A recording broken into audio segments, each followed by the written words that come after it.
Bem-vindo, bem-vinda ao Livros que Despertam, seu canal de audiolivros que inspiram, emocionam e acompanham seus dias. Eu sou a Mariúcha e este é o quadro Histórias Compartilhadas. Essa é a primeira de muitas. E se você quiser nos enviar sua história, acompanhe até o final para saber como. A seguidora pediu anonimato. Prepare seu coração para essa jornada.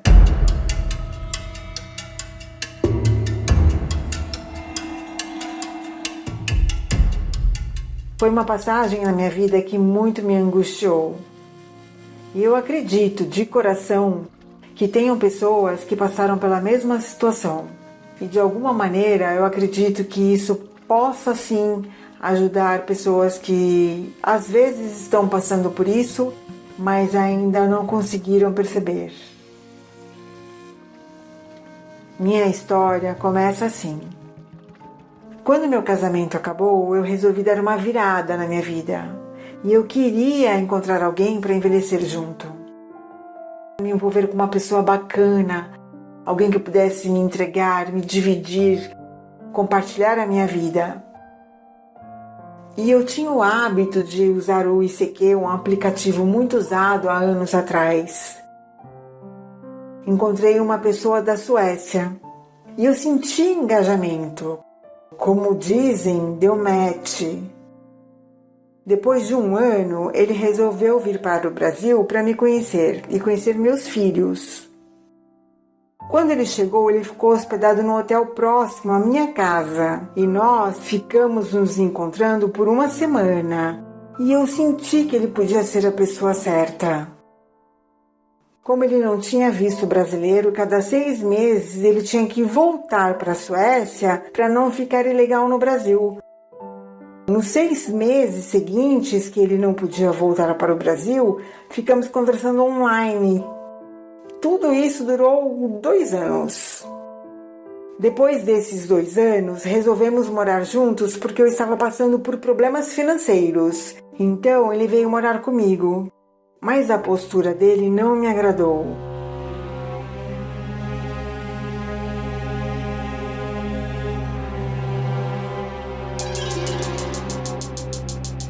Ele se fazia como se ele fosse dono do apartamento.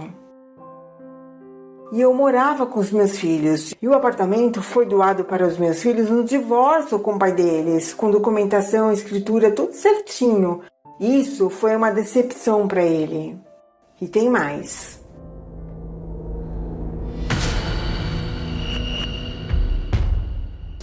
Quando começamos a morar juntos, eu percebi que ele não queria saber de trabalhar. Eu saía 6 horas de casa para ir dar aulas em empresas. Quando voltava por volta das 11h30, ele ainda estava dormindo. Isso me irritava muito, porque como ele estava recebendo uma pensão lá do governo da Suécia, ele achava que não precisava trabalhar aqui no Brasil. E eu expliquei para ele que aquela situação de ele dormir até meio-dia não era bacana. E não era o que eu queria para mim. Essa foi a outra decepção. É debaixo do mesmo teto que a gente descobre quem é a pessoa. Vendo aquela situação, eu tive uma ideia. Vou abrir uma escola. Assim, eu poderia dar aulas de inglês e português para estrangeiro que eu já dava e colocava o homem para trabalhar. Ele poderia dar aula de sueco. Abrimos a escola, alugamos um lugar e fizemos contato com o consulado da Suécia. E eles começaram a enviar alunos para nós. A escola estava progredindo. A escola nos dava muito trabalho. Então, as nossas vidas mudaram, pois estávamos ocupados na hora que acordávamos até a hora de nós dormirmos. E o nosso relacionamento começou a ser afetado. Como a escola não vive só de aulas, precisaria ter uma pedagoga, precisaria ter um financeiro, precisaria ter uma gestão, então a gente dividiu tarefas. Eu fiquei com a parte pedagógica e ele ficou com a parte financeira. E aí A coisa começou a complicar cada vez mais, mas eu ainda não desconfiava de nada. Eu não acompanhava nada do financeiro, dos pagamentos, nada. E tinha um contador. Um dia, ele quis tirar férias por conta própria, uns 15 dias, e ele sumiu. Desligou o celular dele, desapareceu e eu não tinha mais contato nenhum com ele. Durante todos esses 15 dias. Quase como inexistente. Estranho, esquisito, chato, aborrecedor. E eu nem sabia o que pensar. E nem imaginava o que me esperava. Quando ele voltou, eu senti que não dava mais para continuarmos juntos. O relacionamento tinha acabado e eu estava muito preocupada e fui lá no computador, pois só tínhamos um computador na época para todo mundo. Ele esqueceu o e-mail dele aberto e eu encontrei várias mensagens escritas: te amo, eu te amo, eu te amo. E não era para mim, era para uma outra pessoa. Nesse momento, estava acabando a aula dele. Eu dei um grito. Aí ele foi lá ver. E ele viu que deixou o e-mail dele aberto. E eu, muito ingênua, não encaminhei aqueles e-mails para o meu particular, como prova de traição. E aí foi aquele cenário assim, digno de filmagem, digno de rir, digno de, não sei, eu nem sei descrever turbilhões de sentimentos, de emoções, de confusão que eu vivi naquele momento. Para minha surpresa, ele se ajoelhou, pediu desculpa, disse que estava muito estressado, não sabia o que estava acontecendo com ele, pediu 1000 desculpas. Mas aí eu falei para ele que eu ia para casa. Antes de ele tirar férias, a gente se separou, ele pegou as coisas dele que estava lá no meu apartamento e levou para um quarto que ele alugou. Nós não estávamos mais morando juntos. Como a fonte de grana, de dinheiro tinha acabado, ele tinha ido a trabalho pelo consulado em Minas Gerais para fazer um trabalho de tradutor. Lá teve uma recepção, um grupo de suecos. Tinha uma recepção e uma garçonete. Ela se engraçou com ele e os dois então começaram a ficar juntos.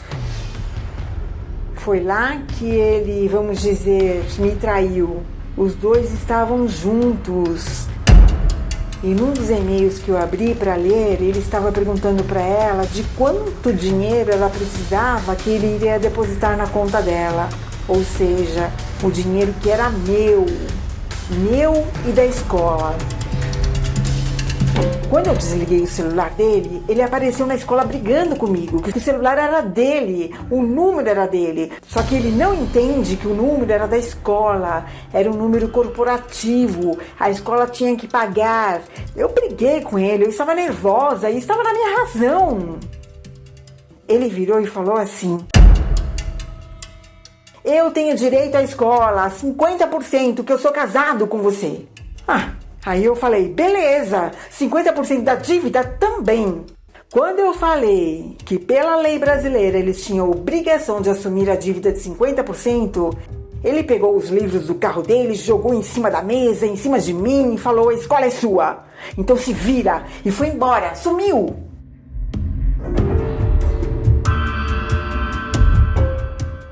Eu precisei fechar a escola. Quem me ajudou foi meu ex-marido. Ele ajudou com algumas pendências, pagou parte do aluguel da escola que estava faltando, as dívidas do banco.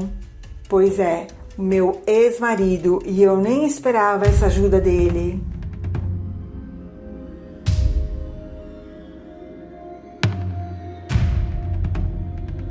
Ele foi um amigo. Ele é uma ótima pessoa, além de um ótimo pai. Pena que o casamento não deu certo. Aquele outro lá, o sueco, ele fazia eu aceitar os cartões de créditos que me ofereciam porque ele dizia que a gente tinha uma escola. A gente precisava ter esses cartões de reserva. E se surgisse uma emergência, a gente teria os cartões de suporte. Só que ele usou todos os cartões que me ofereceram. Eu, individualmente, aceitei para benefício próprio. Inclusive, ele pagou passagens de ida e volta para a mãe dele vir passear aqui no Brasil. E quem teve que pagar todos esses cartões que ficaram pendentes fui eu. porque ele sumiu, desapareceu, não pagou nada. E como eu era titular dos cartões, ele era adicional, eu tive que pagar tudo sozinha. Foram anos. E o pesadelo ainda não tinha terminado. Foram dias difíceis, dolorosos, deprimentes. Eu fiquei com a saúde abalada até hoje. Eu ganhei arritmia depois desse episódio. Meu nome ficou sujo. Eu fiquei 10 anos pagando as dívidas. As contas, zerei tudo. Não foi fácil. Eu tive várias crises de gastrite. Meus filhos me levavam de tempos em tempos tomar soro no pronto-socorro. Eu ficava internada. Eu cheguei a vomitar sangue. Mas eu superei. Eu consegui pagar tudo. Meu nome ficou limpo. E hoje eu não quero saber de ninguém. Eu só quero saber de Deus. Eu precisava me divorciar, mas eu não tinha mais o contato dele. O que me salvou é que na época ele tinha um perfil numa rede social chamada Orkut. Eu acessava todos os dias, avisar as mulheres brasileiras para não cair na conversa dele, pois ele era um golpista. Sim, um golpista. Até que um dia uma mulher me mandou uma mensagem e nós nos encontramos. Ela era de Minas Gerais, mas ela estava vindo para São Paulo. Nesse encontro, expliquei para ela a situação. Ela me passou o nome, o endereço dele, o telefone novo dele. Ele foi morar com a tal garçonete. E essa mulher de Minas era vizinha próxima e eles se conheceram. Ela chamou ele na casa dela para tomar um café para conhecer ele. Foi quando ele viu o cartão de crédito dela na mesa e ele perguntou para ela qual é o limite do seu cartão. Não foi assim direto. Provavelmente teve algum assunto. Essa mulher só soube quem era ele, do que se tratava, porque ela viu as minhas mensagens no Orkut. Quando ele perguntou do cartão dela, ela já tinha lido as minhas mensagens. Na hora ela conectou uma coisa com a outra. Ela, muito inteligente, desconversou. Desconversou, mas estava cheio de receio. Estava com medo que acontecesse com ela o que aconteceu comigo. E essa moça, gente, ela foi minha anja da guarda. Foi que me salvou, porque eu peguei o endereço, o telefone dele e tudo, passei para um aluno meu advogado, que ele entrou em contato com ele e deu a ele 48 horas para passar uma procuração para ele, sendo que se ele não fizesse essa procuração em 48 horas, direto lá no cartório, em Minas, nós iríamos chamar a Polícia Federal. Sim, gente, ele era um golpista e da Suécia. Polícia Federal. Merecia muito. O meu aluno advogado disse que precisava da procuração. Precisava representá-lo para poder assinar o divórcio em nome dele. Com a procuração em mãos, o advogado assinaria o divórcio, sendo que ele estava ausente, distante, graças a Deus. Porque eu me iludi, eu criei expectativas. Quem entra numa relação esperando dar errado? Infelizmente, as pessoas usam máscaras e a gente precisa tomar cuidado. A gente só começa a conhecer as pessoas quando a gente está debaixo do mesmo teto. Quando os problemas surgem. As pessoas podem achar que eu fui precipitada, mas por que esperar? Eu, mulher madura, com um casamento desfeito, com 2 filhos, por que não um relacionamento? Quem entra num relacionamento achando que a pessoa não presta ou que você está sendo vítima de golpe, a gente não percebe, a gente se envolve, a gente fica cega. Então, quando eu vi aqueles e-mails no computador, não foi azar, foi sorte. Foram dias intensos, foram dias marcantes. E é isso, eu espero que as pessoas que ouviram de alguma maneira possa tirar alguma lição. Às vezes estão passando por uma fase de pouca segurança, de desconfiança. Muitas vezes as desconfianças não têm fundamento e a gente precisa prestar atenção para que nossos sentimentos e pensamentos não virem nossos inimigos, mas ficar de olho aberto é sempre bom. A gente demora um tempo para ganhar confiança, mas para perder é rapidinho. E ela encerra a carta assim: agradecida por participar de histórias compartilhadas e na torcida que a história dela sirva para reflexão. Essa foi a história de hoje. Compartilhar nossa vivência é a forma mais bonita de ensinar e aprender. Se você deseja compartilhar sua vivência, envie seu texto para o e-mail que você encontra na descrição e fixado na primeira mensagem nos comentários.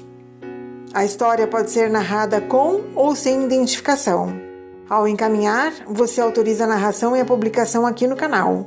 Se você chegou até aqui e gosta de conteúdos assim, não se esqueça de deixar o seu like e se inscrever no canal. Obrigada por me acompanhar e até a próxima!